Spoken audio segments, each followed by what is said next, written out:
which Sonia Gandhi has elaborated on her first election, kicking start the Congress campaign rally in Dimapur today. A very, very important remark being made by Sonia Gandhi, firstly on the development and corruption front, where she is lambasting nefarious Dan government or the Nagaland People's Front government in Nagaland, which has been in power in 2003 and 2008. That means two-term in power.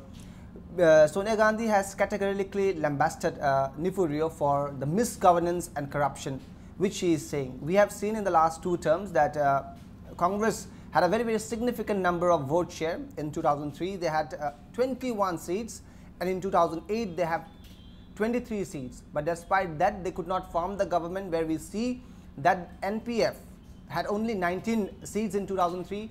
And in 2008, they had 26 seats, but they managed to form the government with the support of the other like-minded parties. So here we see that the the vote is divided among a section where we have the Congress bastion there, as well as a section which is with the regional parties. There are many regional parties in Nagaland, like the Nagaland People's Front, the Nagaland Development Movement, NDM, and the NDP. These are the three regional parties which are there, and we have the BJP, which is also very, very influential in some pockets of Nagaland. So Sonia Gandhi is at this moment, when she has categorically lambasted Nefurio, one thing is witness, it's like the power, and when we see elections, it's always attack and counter-attack, which is prominently being witnessed. That's one issue. But the issue which needs a discussion is that if voted to power, the Congress will solve the Indo-Naga peace talk.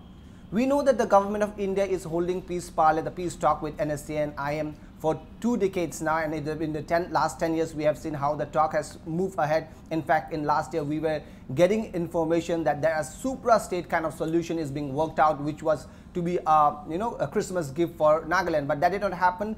But we are again seeing that recently the government is speeding up its peace talk with the NSA and IM. But today Sonia Gandhi is saying that if Congress is voted to power, they will solve the issue. What does she mean? Is she means to say that so far, since the Congress was not in power in Nagaland, they were not serious about the issue? That's very, very important. Like, they have been holding talks with the NST and IM, and it is about to be solved if I am to believe the government statement.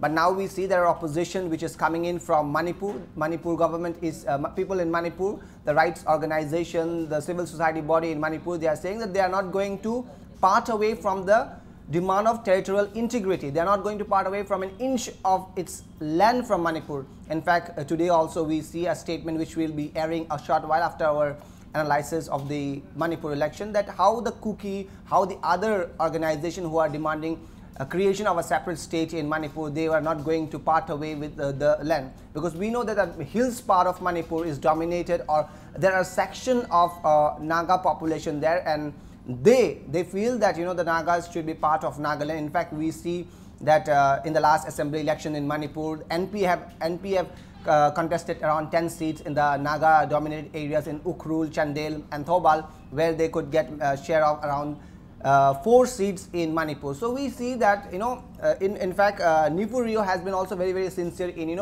resolving the issue of Nagaland and India government stock. But here today Sonia Gandhi is assuring the people in Dimapur that vote us to power, we will resolve the issue. Significant point: 21 seats in 2003, Congress could not form the government. 2008, Congress has 23 seats. They could not form the government. They are going in right direction. They are likely to increase its vote share this election, if my sources are to be believed. If we can see the mood of the people right now, because yes, there are section of people which feels that NPF government did not do much, but we have to praise NPF government also for their achievement. We see how the government has been able to brand the state in boosting tourism in Nagaland. We also have to see how Nagaland has achieved its how implementation of various national schemes were properly implemented, if we see in the facts and figures. But today Sonia Gandhi is saying that the central money have been siphoned off by the government.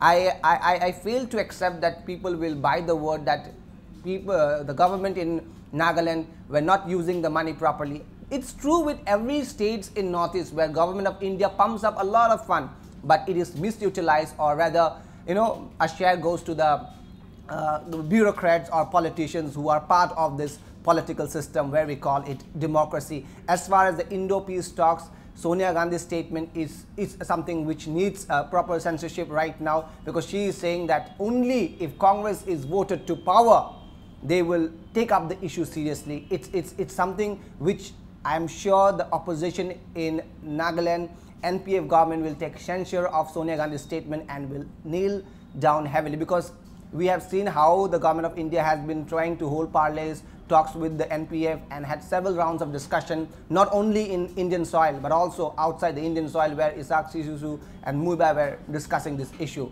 Jayanti. And like you said, with Manipur saying that it will not compromise on its land for providing solution to the impending talks between NSC and IM and the government of India, what hurdle do you see, or Sonia's statement is a mere statement? Well, as you rightly mentioned, it's a mere statement. When we are talking about Manipur, well, there are a certain section in Assam as well, in Arunachal as well, where Nagaland population is there.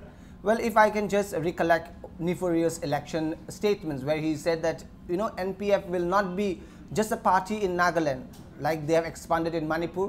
They are going to do that in Arunachal Pradesh and as well as Assam. But do you see any reason, because government is saying that we will work out a solution, a kind of supra state which is not acceptable. Of course, Assam is not going to part away with an inch of land, and Manipur government has been very, very categorical that no, we are not going to give any part of our land to Nagaland for the solution, because they are not going to do with the territorial integrity. It's a question. Manipur will not do that. And Manipur has recently, if I can recollect the date, it's January 28, they had a meeting in New Delhi where Manipur Chief Minister and the Home Minister Gaikam has pressed the central government that if you want to solve the Indo-Naga peace talk or the Indo-Naga talk which has been pending, don't consider Manipur, because we are going to help you in resolving the issue, but we are not going to part away with an inch of land in Manipur.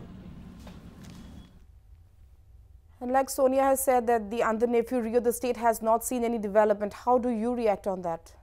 Well, as during election, attacks and counterattacks is not new. Everywhere it's a precedent. To win people's mindset, or to win people's vote, they make statements which can be accepted, statements which cannot be accepted, but ultimately their objective is that they want to win a certain section, a certain pocket, so that they can be in power.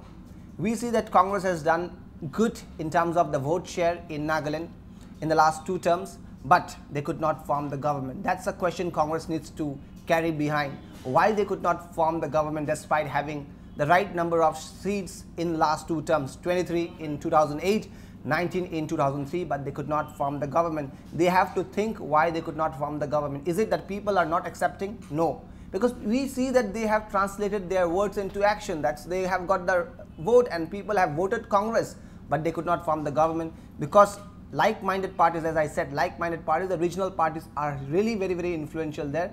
And this year, like every year, we see that the church has already issued a notice. They have done the poster campaign. They have put up hoardings in Dimapur and other across the state, where they are saying that you choose the right candidate and don't vote for money, muscle, or for sexual pleasures. This is the kind of thing, because this is something which is not acceptable to the Christian theology or the Christian philosophy. They are projecting the church has. And the National Baptist Church, or the Nagaland Baptist Church, which is the highest body there, which has around 1600 churches, they are coming up with a statement saying that you vote for the right candidate. Definitely it is going to be an election where we are going to see all major political parties doing their best to win our vote share. But I will not be saying that Nifuriyo has not done. The government has played a pivotal role in improving the livelihood of the people in many rural areas of Mon, Tuing Sang and other areas. So, of course, NPF will get its right amount of vote share, but of course, Congress may do well, because this is what we are getting.